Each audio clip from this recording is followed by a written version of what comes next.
Hi, everyone. Can you hear me? OK, great. Actually, this is my third TEDx. And people say that third time is a charm. So fingers crossed. So let me start by asking a few questions. How many of you want to become or aspire to become a doctor? Show me hands. Come on, guys. Great. That's it? OK. How many of you want to become an engineer and go to these reputed institutes, foreign and here in India, like IITs? Show me hands. Okay, can't see. Yeah. OK, great. How many of you want to become an IAS officer, IPS officer, basically civil services positions? Amazing. So we have almost equal division. Oh, that's really good to know. Awesome. So things haven't changed much. Because when I was in school, even we wanted to become one of these. Generally, I don't feel that old. But when I sat down to prepare for today's speech, and I had to think about my school days, which was like a decade ago, I felt a little bit old. Trust me, it's not a good feeling. But at the same time, it made me think about all those experiences and incidents which laid the foundation of my life. So today, I want to share with you those experiences, learnings, and values. And I can only hope that they're still relevant to you. So I was born in a middle-class family in Punjab. And I finished my schooling from there only in a CBSE school. I was a very obedient kid in school, though very culturally active and creative. Used to score decent marks. But somehow, for some reason, I became victim of being bullied by my classmates. It did affect my school days a lot, and of course not in a good way. I lost all the confidence, and it brought a lot of insecurities in me. As a result, I lost the confidence with it. I couldn't make any friends. I felt so lonely that I thought I'm invisible to others. I don't exist. So of course you can imagine that I didn't enjoy going to school much. And this continued till 6th or 7th grade. When I reached 7th grade, or when I was in 7th grade, one day I decided that I'm going to put more efforts into my studies. Now, why I thought that? Honestly, because I didn't have any other option. Or you can say that books and studies could be my only friends at that point of time. So I used to study and revise everything which was taught in school that day after coming back home. And that's all I did, nothing very extraordinary. Then exams happened. Results came. To my own surprise, I topped the class.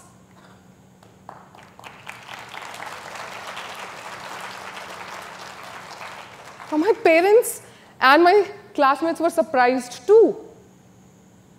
But for the first time, I got their attention. I became visible. So 2 things I realized that day. Oh, so my presentation is not up. OK, here it is. Yeah. So 2 things I realized that day. Number 1, that the society is flawed. It's driven by awards and rewards. I became visible to them, and they noticed me only after I topped the class. So we should never get intimidated by what society thinks, says, or believes. Number two, that all these exam marks, scores, ranks are not testimony to one's intelligence. I didn't become intelligent when I topped the class. I had always been intelligent and capable. So never, ever underestimate yours and others' capabilities. Now, after I topped the class, now I was socially accepted everywhere in the school. I even got invitations to those lunch groups which are created generally in the school. My relatives started praising me. It felt good. But above all, it gave me the confidence that I never had. It gave me the confidence that I can dream big and can achieve them. So I decided that I'm going to study harder. So I topped the school for the next 5 years, and I topped the city in the 12th grade.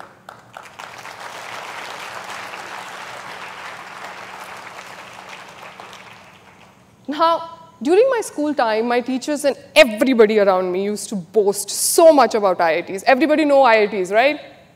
Yes or no? Great. They say that, oh, that's where the toppers go. That's the next step to take up your glory. And of course, I got influenced. And I decided that as my next goal. So when I cleared the 10th board exams, I asked my dad to send me to Kota, like other school toppers. Everybody know Kota? Awesome. So when I asked my dad, I sensed a little bit of hesitation from him. I got sad. I felt so much FOMO by looking at my other classmates going to these reputed institutes in different cities. So later, I discovered, after overhearing the conversations in my home, that the hesitation might be coming from the fact that going to Kota and studying in these academic institutions is not cheap, it's costly. And my parents had to think about a way to arrange for that kind of money. So I decided that I'm not going to say anything. I'm going to leave it to my parents because I know they will do best for me. And they did. My father sent me to Kota after 2 years. Basically, I took a drop year and then went to coaching after my 12th standard. Now, he didn't think twice about spending all his savings to provide me that 1 year of coaching in order to fulfill my dream. He didn't think about his safety net. He didn't think about what will happen to his emergency fund. So I knew that my parents have done a lot for me. I can't take it for granted. So I studied extremely hard. I remember I didn't sleep more than 4 or 5 hours a day when I was there, and I used to study all the time, rest of the time. And as a result, I did crack IIT. Now, this experience taught me one of the biggest learnings of my life, that not everybody is born with the same set of opportunities and resources. And none of us, in any phase of our lives, are not going to have the same set of opportunities and resources. But that should not become a reason or a bottleneck to not achieve your dreams. It's all about giving your 100% all in with whatever you have, whatever is available to you. That's what I did. Now, finally, I went to Kota, and initially everything was great. I was very confident that, oh, if I work hard here, I will succeed here also. But, you know, the reality check happened. Very soon, I realized I am not the only topper there. Every other student was either the topper of their city, school, or state. That it hit me for the first time, the immense pressure and competition which exists there. And actually, it was my last attempt that year to take IIT exam. So for me, it was do or die kind of situation. So it became so difficult in that 1 year to cope up with the pressure and the speed, because I was competing with the students who were not freshers like me, who were in these institutes for the first time, but the students who already had coaching for 2 years in 11th and 12th grade, and now they are repeating the year. So I couldn't score well in the test exams while competing with them. So it depressed me so much. I was so demotivated that one day I decided that I'm leaving everything and I'm going back. So I went on to say my goodbyes in the institute. And one of the professors heard this and he called me and said to me, "Why you have so much of pressure of coming at the top? You know, right? You just have to get into one of the IITs. For that, you don't have to be ranked number 1 or top 10 or top 20 or top 100. You just have to be one of the many ranks which will enter these 7 IITs. You or rank number 1 might attend with the same college too. So don't give up." This gave me a completely different perspective toward this thing and motivated me to stay back, improve my score, and get good enough rank to get into the IIT. Now, you must all be wondering that this is a story of never giving up. It is. But it is more about the fact and realizing that you don't always have to be number 1 to win a race. I also explored modeling professionally when I was at IIT Bombay. When I was a kid, not even in my distant dreams I had imagined that I would do this. But that's a completely different story, and for another day.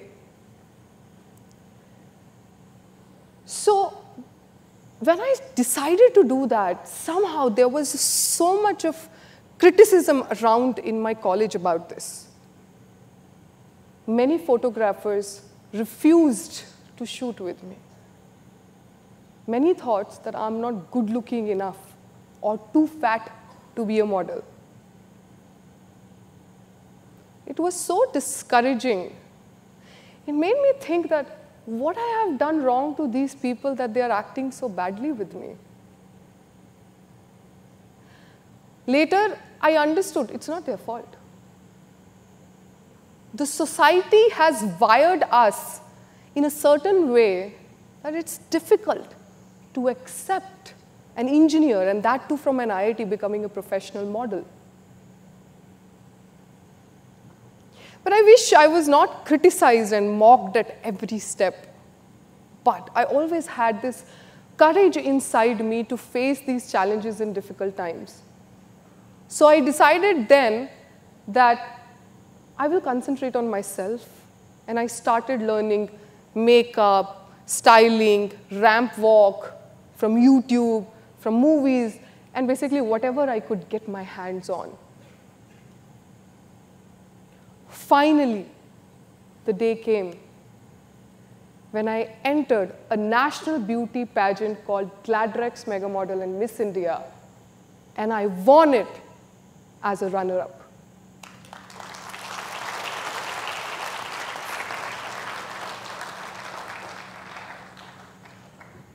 Till then, I used to box myself in a certain way and as someone who would follow a typical path of a studious person, and restricted myself to even think about the scale at which one can excel in completely different areas. So what I'm trying to say is that you can too choose a completely different path than others and not just do well, but create wonders. I also pursued or worked in a corporate world as a marketing professional. I founded a women empowerment group called Lean In. I recently finished my MBA from IIM Bangalore, and I currently run my own business of diamond jewelry, of course, apart from working with robots and humanoids. Now, all this while, in the pursuit of attaining these goals of mine, there was something which I used to face very often. And it's called, or I call it, choice tangle. Any guesses? Freebies for him or her. Come on, guys. Any guesses what is the choice tangle? Come on, one answer. Absolutely right. Choice tangle means having too many options, too many opportunities, too many skills to choose from, that you get confused and you end up feeling overwhelmed, feeling depressed, and doing nothing about it.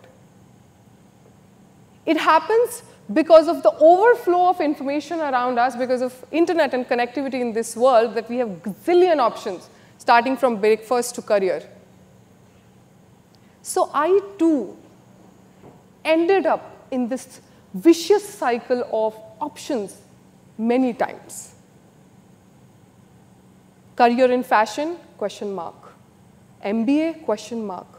Entrepreneurship, question mark, question mark, question mark, question mark.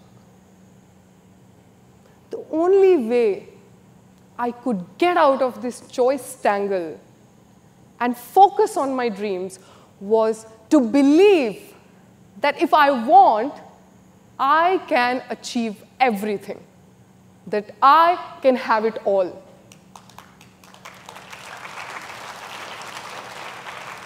Thank you so much. So what I'm trying to tell you today is that if I can have it all, so can you. And if the question is how, it's here. So in the end, I'm going to leave you with one quote, which basically I wrote when I was feeling very low. So basically, I'm a trauma writer. Here it goes. थोड़ी सी हिम्मत और थोड़ा सा जज्बा लेकर क्या नहीं हासिल कर सकते तुम ये ठानकर, खुशियां बिखरी हुई हैं जिंदगी के इस सफर पर, हिम्मत तो करो उनको छूने की, ख्वाब असलियत बन जाते हैं सही वक्त आने पर. Thank you so much.